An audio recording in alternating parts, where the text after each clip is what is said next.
Yes, हमने अपने पिछले वीडियो में केपलर्स के नियमों के बारे में बताया था। केपलर्स ने जो 3 नियम दिए थे उनके बारे में डिटेल से बताया था। आज उसी के आगे लेक्चर शुरू कर रहे हैं।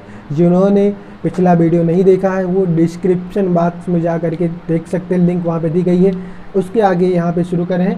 आज जानेंगे Newton's conclusion from Kepler's law, यानी न्यूटन ने केपलर के नियमों से क्या क्या निष्कर्ष निकाले। इन निष्कर्षों को पहले हम एक टेबल बना करके अच्छी तरीके से समझ लेते हैं। यस, यहाँ पे एक टेबल बना लेंगे। यहाँ पे लेफ्ट साइड में यहाँ पे लिखेंगे केपलर्स लॉ। यस, यहाँ पे लिखेंगे केपलर्स लॉ और राइट साइड में न्यूटन्स कंक्लूजन। न्यूटन्स कंक्लूजन, तो केपलर्स लॉ की बात करेंगे और उन लॉ से न्यूटन ने क्या निष्कर्ष निकाले उसको राइट साइड में यहाँ पे देखेंगे। तो केपलर्स का जो फर्स्ट लॉ था, फर्स्ट लॉ में बताया था कि all planets rotates in elliptical orbit.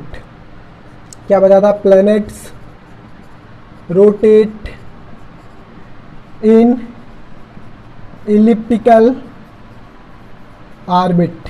जी हाँ, यहाँ पे पहले नियम में बताया था कि जो ग्रह होते हैं वो दीर्घवृत्ताकार कक्ष पर चक्कर लगाते हैं। तो केपलर के प्रथम नियम से न्यूटन ने निष्कर्ष निकाला कि जी नहीं, except Mercury and Pluto, Budh और प्लूटो को छोड़ करके, except Mercury and Pluto, all planets rotate in circular orbit. जी हाँ, न्यूटन ने बताया था कि बुध और प्लूटो को छोड़कर लगभग जो प्लेनेट होते हैं वो वृत्ताकार कक्ष पर चक्कर लगाते हैं। तो अब हम बात करेंगे नेक्स्ट केपलर लॉ की। तो नेक्स्ट केपलर लॉ में केपलर ने बताया था कि जो एरियल वेलोसिटी होती है प्लेनेट की वो कांस्टेंट होती है। तो एरियल वेलोसिटी सेकेंड लॉ में था केपलर के कि areal velocity of planets is constant. तो द्वितीय नियम में यही था कि क्षेत्रफलीय वेग जो होता है ग्रह का जो क्षेत्रफलीय वेग होता है वो नियत होता है। तो इससे क्या निष्कर्ष निकाला न्यूटन ने?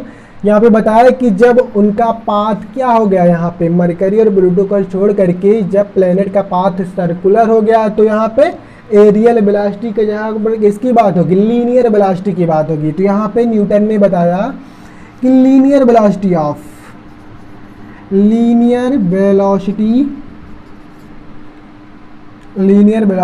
Of planets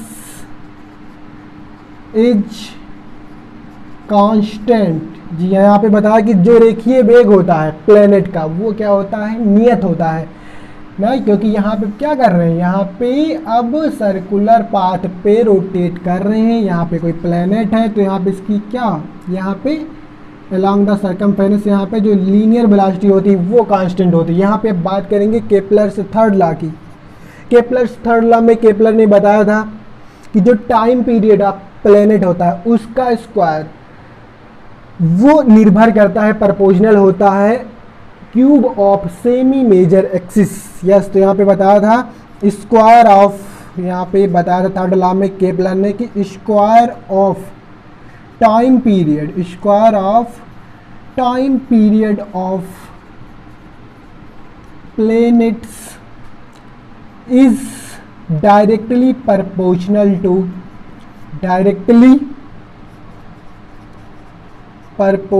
to cube of average distance between sun and planet, या लिख सकते हो cube of semi major axis. अब यहाँ पे बोलोगे ये सेमी मेजर एक्सिस क्या है? तो यहाँ पे जो इलिप्टिकल यहाँ पे ऑर्बिट होता है इसमें 2 एक्सिस होती हैं, एक ये क्या है मेजर एक्सिस है, ये माइनर एक्सिस है। तो यहाँ पे जो मेजर एक्सिस है इसका आधा है, यानी सेमी मेजर एक्सिस यही बोलते हैं। तो थर्ड लॉ में केपलर ने बताया था कि जो प्लैनेट रोटेट करते हैं इलिप्टिकल ऑर्बिट में, इनका जो टाइम पीरियड का स्क्वायर होता है ये डायरेक्टली प्रोपोर्शनल होता है इनके जो सेमी मेजर एक्सिस होता है इसके क्यूब के, T square proportional to a cube. अब इससे क्या निष्कर्ष निकाला यहाँ पे न्यूटन को, यहाँ पे देख लेंगे। न्यूटन ने बताया कि जी यहाँ पे जब पाथ यहाँ पे सर्कुलर हो गया तो यहाँ पे जो सेमी मेजर एक्सिस है इसकी जगह पे क्या हो जाएगी, रेडियस हो जाएगी। तो यहाँ पे क्या बताया उन्होंने, बताया कि square of time period, square of time period of planets is directly proportional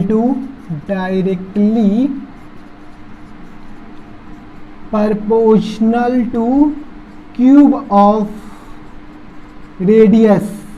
yes, यहाँ पे जो रेडियस आर है, यहाँ पे सेंटर पे क्या लोकेट है, यहाँ पे सन है। अब जब पाथ हो गया सर्कुलर तो सेंटर पे सन आ गया और प्लेनेट के बीच में जो रेडियस है उसके क्यूब के प्रोपोर्शनल होता है। तो टाइम पीरियड का square proportional to R cube. तो ये निष्कर्ष निकाले न्यूटन ने। अब आप लोगों ने देखा कि जो केपलर्स के 3 नियम थे उनसे न्यूटन ने क्या क्या निष्कर्ष निकाले। अब हम लोग आगे बात करेंगे कि डिटेल में कंक्लूजन में मीन्स जो संक्षिप्त सार क्या निकाला यहाँ पे न्यूटन ने केपलर के लॉ को। यस, इसको डिलीट करने के बाद आगे अभी हम लोग देख लेते हैं।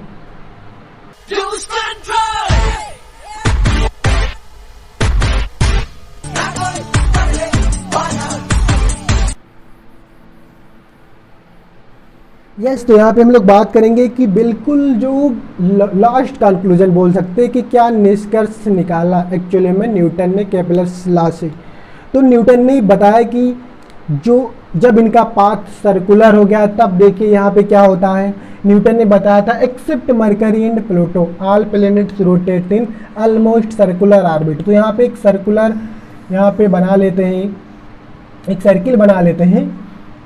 तो यहाँ पे एक सेंटर, यहाँ पे एक दिखा देते हैं रेडियस। तो यहाँ पे बताया, यहाँ पे सेंटर में क्या लोकेट है, यहाँ पे सन है और यहाँ पे कोई प्लेनेट है, इनके बीच का रेडियस आर है।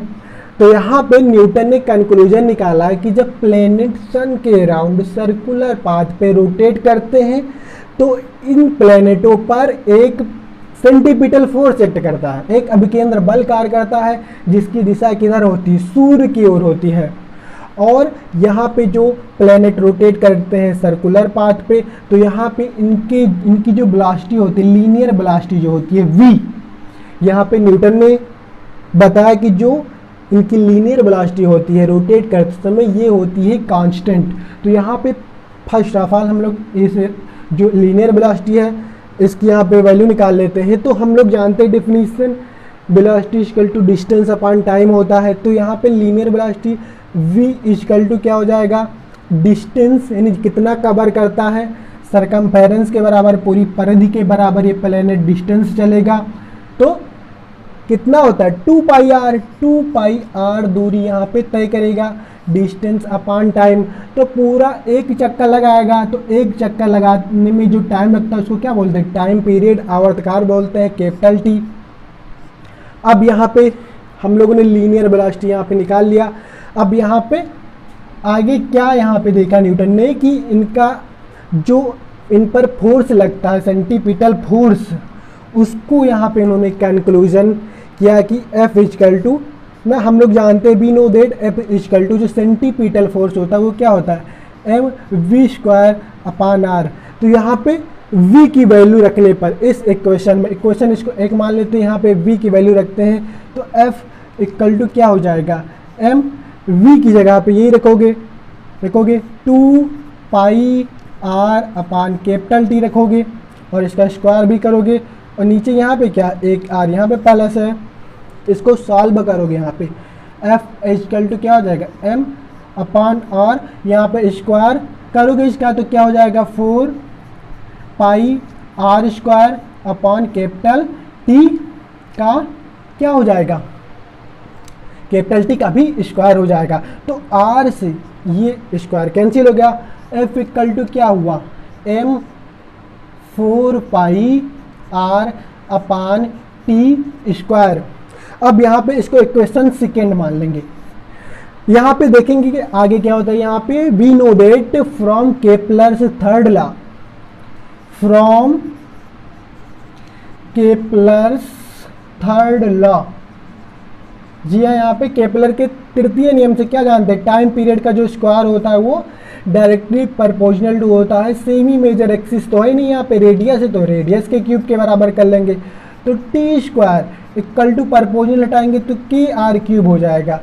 अब we will put value of T square in the equation 2। यहाँ पे टी स्क्वायर का जो वैल्यू है वो इक्वेशन 2 में रखेंगे। तो यहाँ से क्या हो जाएगा, ये एफ इक्वल टू क्या निकल के आएगा, एम 4 पाई स्क्वायर 4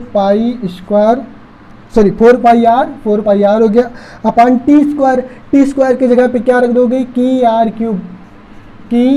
क्यूब रख दोगे। अब यहाँ से देखेंगे कि एफ इक्वल टू क्या है, यहाँ से आर से क्यूब कट जाएगा, मीन्स यहाँ पे स्क्वायर बचेगा।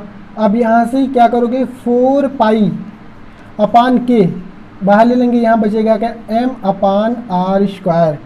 अब यहाँ पे क्या किया, यहाँ पे 4 पाई क्या हो जाएगा, 4 पाई अपान के कांस्टेंट हो जाएगा, वेर 4 पाई अपान के इक्वल टू कांस्टेंट। अब यहाँ पे क्या किया न्यूटन ने किया है, 4 पाई अपान के की जगह पे एक कांस्टेंट वैल्यू रख दिया। क्या कांस्टेंट वैल्यू है उन्होंने रखा, यहाँ पे हम ये बता देते हैं यहाँ पे क्या निष्कर्ष निकाला कि जो सेंटीपिटल फोर्स है ना, ये निर्भर किस पे होता है, मीन्स प्रोपोर्शनल किसके होता है, प्रोपोर्शनल टू एम और inversely proportional to 1 upon R square. और ये जो सेंटीपिटल फोर्स होता है जिसके कारण प्लेनेट जो है रोटेट कर पाता है सर्कुलर ऑर्बिट पे, ये सेंटीपिटल फोर्स मिलता कहाँ इससे, मतलब इसको बल कहाँ मिलता है, सेंटीपिटल फोर्स कहाँ से मिल पाता है जिससे रोटेट करता है, ये मिलता है इसी ग्रेविटेशनल फोर्स से। जी हाँ, तो इस जो सेंटीपिटल फोर्स है यही इक्वल टू ग्रेविटेशनल फोर्स के होता है। तो यहाँ पे F इक्वल टू यहाँ पे क्या किया, आप यहाँ पे आगे देख पाओगे। जी हम इसको वॉश करते हैं आगे थोड़ा जाने पर, यहाँ पे आप देखेंगे एक कांस्टेंट यहाँ पे क्या रखा। तो यहाँ पे हम निष्कर्ष की बात कर लेते हैं। तो यहाँ पे क्या निष्कर्ष निकाला न्यूटन ने निकाला कि जो ग्रेविटेशनल फोर्स होता है वो प्लेनेट के, जो ग्रेविटेशनल फोर्स होता है वो प्लेनेट के मास के प्रोपोर्शनल होता है। और दूसरा क्या निष्कर्ष निकाला कि जो ग्रेविटेशनल फोर्स होता है वो प्लेनेट और सन इनके बीच की जो डिस्टेंस होती है उसके प्रोपोर्शनली, उसके स्क्वायर के इनवर्सली प्रोपोर्शनल होता है। मीन्स न्यूटन ने निष्कर्ष निकाला। और यहाँ पे हम जो निष्कर्ष निकाला न्यूटन ने उसकी एक एक करके बात कर लेते हैं। न्यूटन ने तीन निष्कर्ष निकाले थे। पहला निष्कर्ष क्या निकाला था, पहला निष्कर्ष निकाला था कि वृत्ताकार पथ पर घूमते हुए जो प्लैनेट होते हैं उन पर एक अभिकेंद्र बल सेंटीपिटल फोर्स कार्य करता है जिसकी जो दिशा होती है वो सूर्य की ओर होती है। दूसरा निष्कर्ष क्या निकाला था कि जो ये बल होता है, जो ग्रेविटेशनल फोर्स होता है, वो एक्चुअली में ये फोर्स क्या होता है, म्यूचुअल होता है। यानी कि जो सूर्य होता है जितना बल प्लैनेट पे लगाता है, प्लैनेट भी सूर्य की ओर बल लगाता है, यानी ये इसकी ओर बल लगाता है, ये इसकी ओर बल लगाता है। तो न्यूटन ने बताया कि ये म्यूचुअल है। क्या है, म्यूचुअल अट्रैक्शन है। मीन्स जब ये ग्रेविटेशनल फोर्स प्लैनेट के मास पर डिपेंड करता है तो ये सन के मास पर भी डिपेंड करेगा।